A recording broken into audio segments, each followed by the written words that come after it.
This is not a ghost story. This is not folklore. This is a real object that still exists today. A book so large it requires more than one person to lift, and so strange that historians still debate how it was ever created.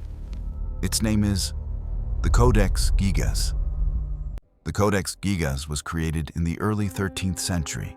It measures nearly 92 centimeters tall, 50 centimeters wide, and over 20 centimeters thick. It weighs close to 75 kilograms. The manuscript contains 310 pages made entirely from animal skin. Scholars estimate that producing it may have required the skins of more than 100 large animals. It is the largest medieval manuscript ever known to exist. And its size is only the first mystery. When experts examined the codex, they discovered something disturbing. Every page was written by the same hand. The same handwriting, the same pressure, the same ink. There were no signs of aging, no illness, no visible interruption.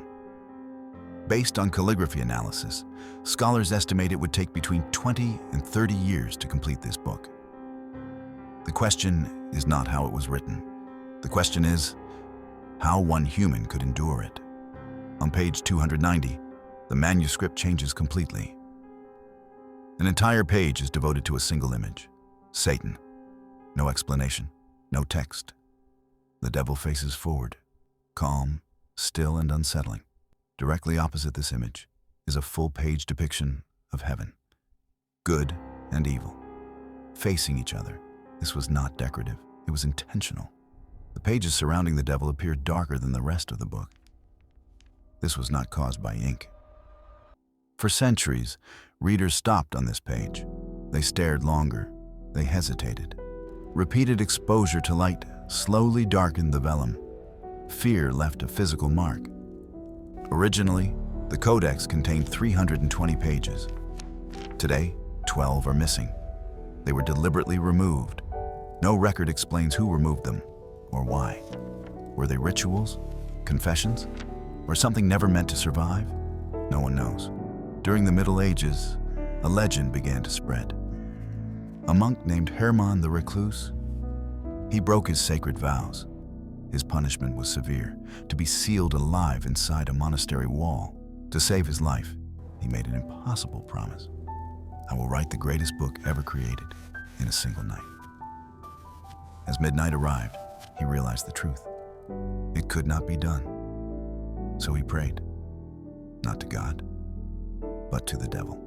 This legend is why the book became known as the Devil's Bible. Modern scholars reject the legend. There is no evidence of any supernatural involvement.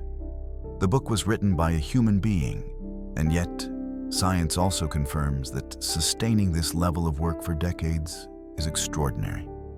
It is not a miracle, but it is not normal either. The Codex survived wars, plagues, the collapse of empires. In 1697, a massive fire destroyed the royal castle in Stockholm. The book was thrown from a window. The building burned. The book survived. Today, the Codex Gigas is preserved in the National Library of Sweden. It is catalogued, studied, real. This is not myth. Historians agree the devil did not write this book. So a final question remains. If the devil had nothing to do with it, why does it still feel unsettling? Perhaps because this book does not reveal the devil. It reveals something else: the extreme limits of human belief. The Codex Gigas is not terrifying because it contains the devil. It is terrifying because it was written by a human being. But there is one detail most people never talk about. From the first page to the last, the Codex Gigas shows no visible change in handwriting. Not in strength, not in control, not in rhythm. There are no shaky lines, no hesitation, no moment where the hand appears tired or weak. Modern calligraphers say maintaining this level of consistency is almost impossible, even for a few hours. The person who wrote this book maintained it for decades. That kind of discipline does not come without sacrifice.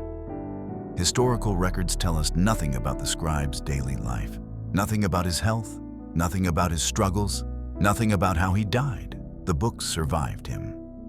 His life did not. And that silence may be the real reason the legend was born.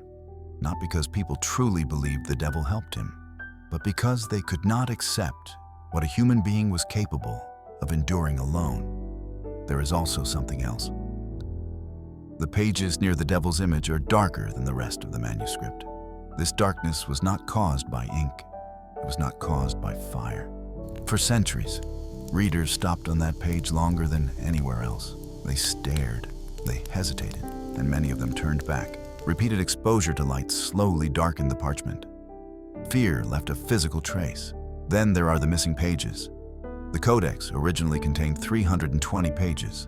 Today, 12 are gone. They were not ripped out in panic. They were not destroyed by accident. They were carefully removed. No church record explains who removed them. No scholar can confirm what they contained. That silence is part of the mystery. Historians say the Codex Gigas is not cursed. What they really mean is that there is no proof that it is cursed. But history is not shaped only by proof. It is shaped by human reaction. The Codex survived wars, plagues, and the collapse of empires. Cities burned around it. People died around it. The book remained. Objects do not choose to survive, but this one did. The Codex Gigas does not need demons or supernatural forces to be disturbing. It stands as evidence of how far belief, obsession, and discipline can push the human mind. That is why, even today, it feels uncomfortable to look at. And that is why the Devil's Bible still refuses to be forgotten.